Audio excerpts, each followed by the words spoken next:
جو لوگ اللہ پر ایمان لائیں، کہیں کہ ہمارا رب اللہ ہے، پھر اس پر جم جائیں، ان پر فرشتوں کا نزول ہوتا ہے، نہ کوئی غم کرو نہ خوف، خوشیاں مناؤ جنت کی جس کا تم سے وعدہ کیا گیا تھا۔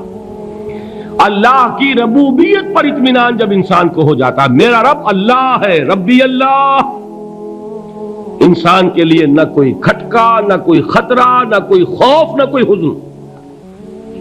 جو کچھ ہو رہا ہے کس کے اذن سے ہو رہا ہے؟ اللہ کے اذن سے۔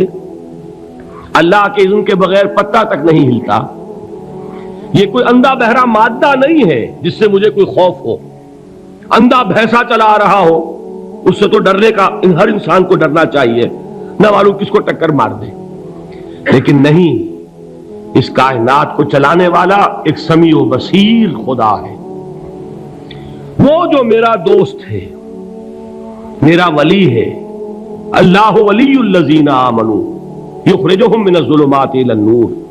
اللہ اہل ایمان کا ولی ہے، ساتھی ہے، پشت پناہ ہے، مددگار ہے، حمایتی ہے۔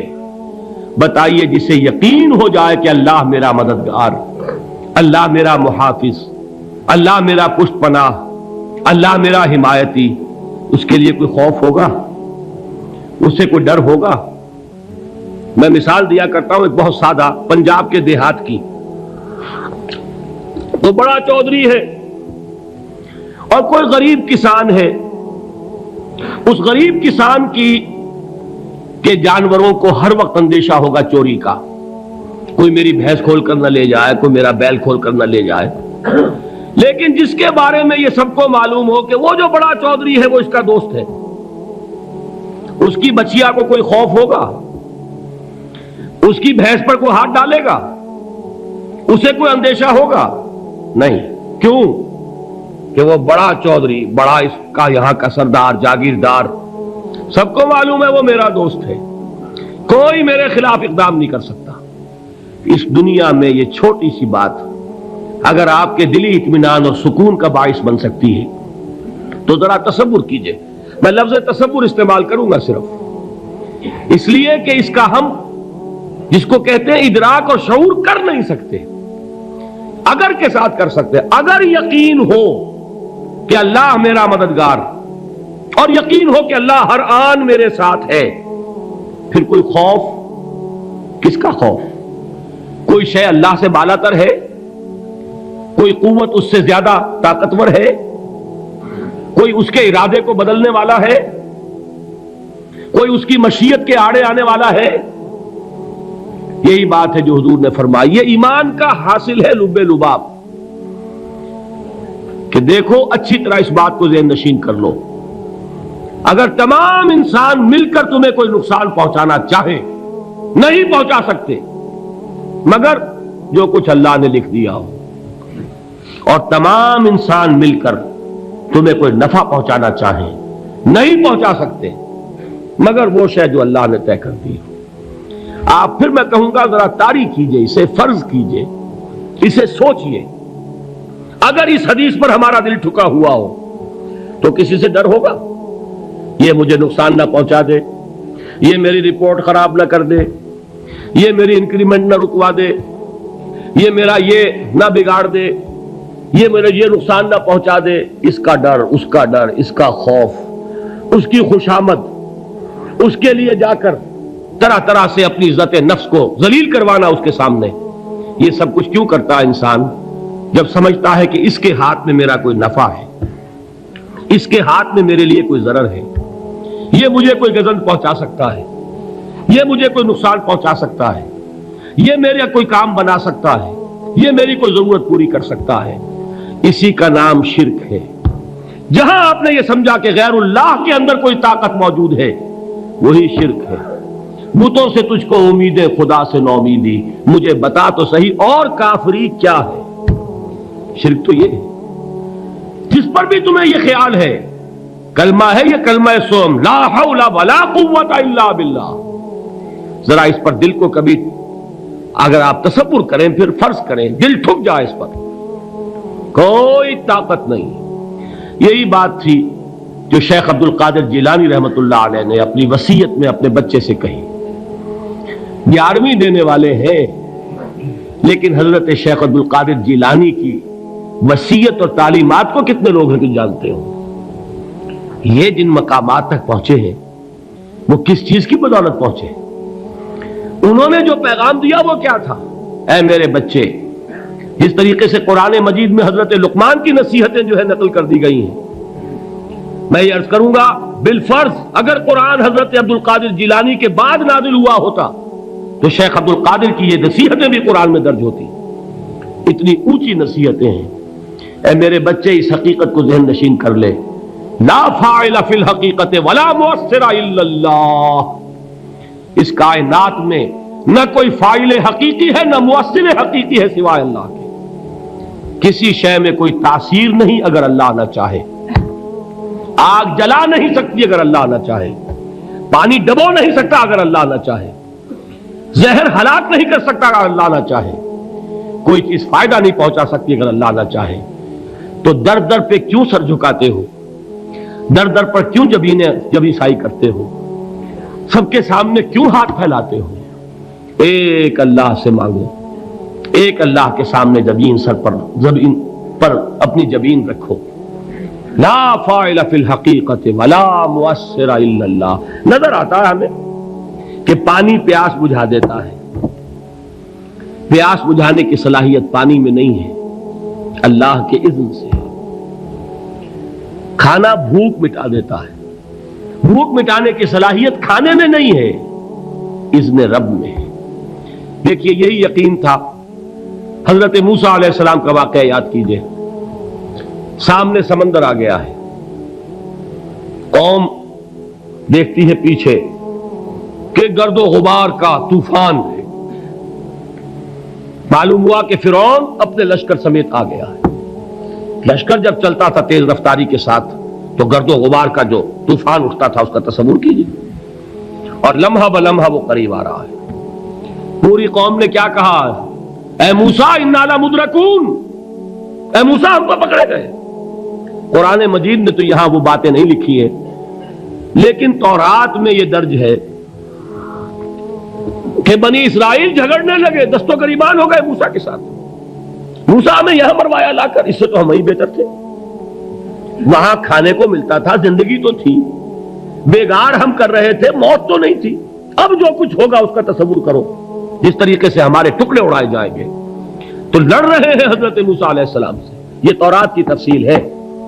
قرآن میں صرف اتنا آیا ہے، پریشان ہو کر انہوں نے کہا انا لمدرکون، موسیٰ ہم تو پکڑے گئے. اس وقت موسیٰ کا جواب کیا ہے؟ کلا ان معی ربی سیہدین. نہیں، میرے ساتھ میرا رب ہے، وہ راستہ دے گا. بتائیے کہاں راستہ نظر آ رہا ہے؟ یہ ہے ایمان بالغیب. راستہ نظر نہ آئے تب اللہ پر یقین ایمان ہے. جیب میں پیسے ہوں اور تب دل کو اطمینان ہے تو ایمان کس پر ہوا؟ پیسے پر، اللہ پر نہیں. جب وسائل و ذرائع نہ ہو اور پھر یقین ہو کہ اللہ مسبب الاسباب ہے، وہ اسباب کا پابند نہیں ہے، وہ اسباب کا محتاج نہیں ہے، اسباب اس کے محتاج ہیں. اگر یہ یقین ہے تو اللہ پر ایمان ہے. یہ نہیں ہے تو تمہارا ایمان اسباب پر ہے، وسائل پر ہے، ذرائع پر ہے، مادیات پر ہے، اللہ پر نہیں. اس وقت کہاں راستہ تھا؟ کوئی راستہ تھا؟ سمندر ہے اور ادھر سے لشکر آ گیا ہے. کلا ان معی ربی سیہدین. اب دیکھیے ایمان کہہ دینا آسان ہے، ہوا معکم اینما کنتم، جہاں کہیں بھی تم ہوتے ہو اللہ تمہارے ساتھ ہوتا ہے. لیکن اس کا یقین قائم ہو جائے تو زمین و آسمان کا فرق واقع ہو جائے. یہی بات ہوئی حضور کے ساتھ. غار ہے، چھپے ہوئے ہیں محمد الرسول اللہ اور آپ کے وہ یار غار ابو بکر صدیق رضی اللہ تعالی عنہ. اقبال نے حضرت ابو بکر کی شان میں چند اشعار کہے صرف، لیکن واقعہ یہ ہے کہ بھاری بھاری نظموں پر اور قصیدوں پر بھاری ہے. طویل ترین نظمیں اور قصیدے ہوں ان پر بھاری ہے. ہمت ابو بکر کی ہمت جو ہے کشت ملت را چو ابر، جیسے بارش سے کھیتی اپجتی ہے، ابو بکر کی ہمت اور عزیمت اس امت کو اسی طرح سینچنے والی ہے۔ ثانیے اسلام و غار و بدر و قبر، وہ دوسرے تھے اسلام میں، دوسرے پہلے کون تھے؟ انا اول المومنین، حضور فرماتے ہیں سب سے پہلا ایمان لانے والا میں، دوسرے ابو بکر۔ ویسے ہمارے ہاں یہ چلتا ہے اختلاف، حضرت علی پہلے ہیں کہ حضرت ابو بکر پہلے ہیں، لیکن اس میں بڑی خوبصورت تطبیق قائم کی ہے علماء نے، اور بہت صحیح ہے۔ چار کے بارے میں فیصلہ ہی مت کرو کہ کون پہلے ہے، ان کی ایک عجیب تقسیم کر دی ہے۔ آزاد مردوں میں، بالغ مردوں میں سب سے پہلے ابو بکر، بچوں میں سب سے پہلے علی، خواتین میں سب سے پہلے خدیجہ، اور غلاموں میں سب سے پہلے زید ابن حارثہ۔ بڑی پیاری تقسیم ہے، یہ چاروں ہی پہلے ہیں، ہر ایک کے لیے اولیت ہے۔ اور واقعہ یہ ہے کہ اگر زمانی اعتبار سے تعین ہوگا تو پہلے خدیجۃ الکبریٰ آئیں گی رضی اللہ تعالی عنہ، کسی اور سے بات کرنے کی نوبت بعد میں آ سکتی ہے، پہلے تو اہلیہ محترمہ سے بات ہوئی، آتے ہی پہلی وحی ہوئی ہے، ابھی تبلیغ کا حکم نہیں تھا، کس کو بتایا واقعہ؟ ابھی اپنی نبوت کی تبلیغ کا تو حکم ہی نہیں آیا، واقعہ کس کا ہے؟ وہ خدیجہ کا ہے۔ جب کہا ہے کہ خشیت علی نفسی، مجھے اپنی جان کا اندیشہ ہے، تو کیا جواب دیا خدیجہ نے رضی اللہ تعالی عنہا؟ وہ صدیقۃ الکبریٰ ہے، صدیقات جو ہے خواتین ان میں چوٹی پر خدیجۃ الکبریٰ ہے رضی اللہ تعالی عنہا، اور صدیق جو مرد ہیں ان میں صدیق اکبر ہے ابو بکر صدیق رضی اللہ تعالی عنہ، لیکن صدیقات میں چوٹی پر۔ جب حضور نے فرمایا خشیت علی نفسی، کیا فرمایا؟ کیا عرض کیا؟ کیسے تسلی دی؟ نہیں نہیں، اللہ آپ کو ضائع نہیں کرے گا، آپ غریبوں کے ہمدرد ہیں، آپ مساکین کے تکالیف رفع کرنے والے ہیں، آپ بیواؤں کی سرپرستی کرتے ہیں، آپ مسافروں کی خدمت کرتے ہیں، اللہ آپ کو ضائع نہیں کرے گا۔ یہ یقین ہے اس خاتون کے اندر۔ خیر وہ ایک علیحدہ بات ہو جائے گی۔ میرے دل پر حضرت خدیجہ رضی اللہ تعالیٰ عنہ کی شخصیت کا بڑا گہرا نقش ہے، جو وہ کوئی اور ہی وقت اور موقع ہوا تو بیان ہوگا۔ بہرحال اقبال نے ایک مصرے میں جو چار اولیتیں جمع کر دی ہیں، ہمت او کشت امت را چو ابر، ثانی اسلام و غار و بدر و قبر۔ اسلام میں حضور کے بعد پہلے کون؟ ابو بکر۔ غار میں حضور کے ساتھ کون؟ ابو بکر۔ بدر کی رات اللہ کا رسول سربسجود وہ جھاڑ، وہ گھاس پھوس کی جو جھوپڑی بنائی گئی تھی، اور وہاں تلوار ننگی لے کر پہرا دینے والا کون؟ ابو بکر۔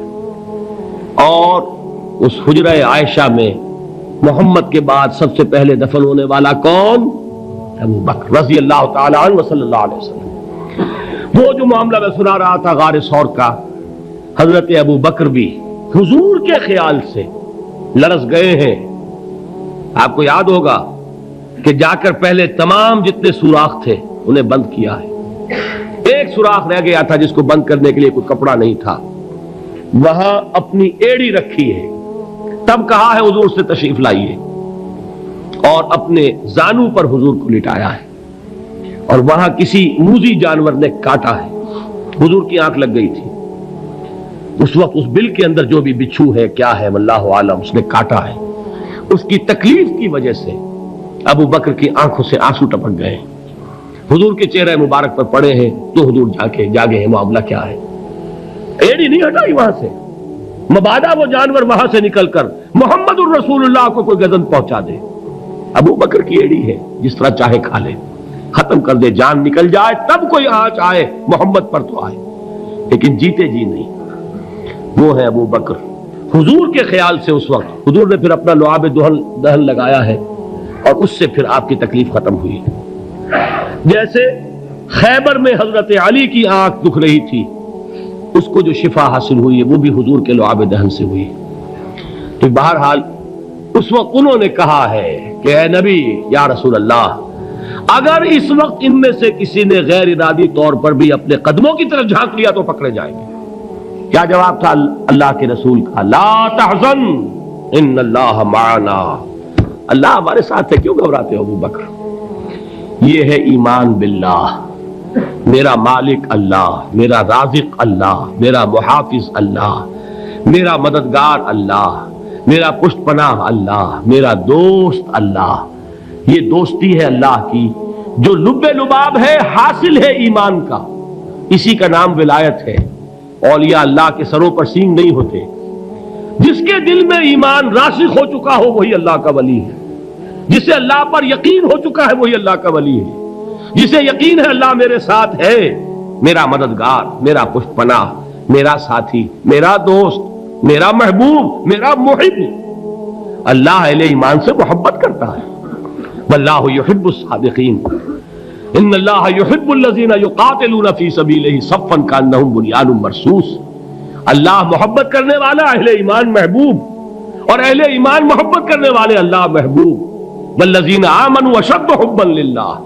آپ تصور کیجئے جسے یہ رشتہ ایمان یا رشتہ ولایت حاصل ہو جائے، الا ان اولیاء اللہ لا خوف علیہم ولا هم یحزنون، آگاہ ہو جاؤ، اللہ کے دوستوں کے لیے نہ کوئی خوف ہے نہ کوئی حزن ہے۔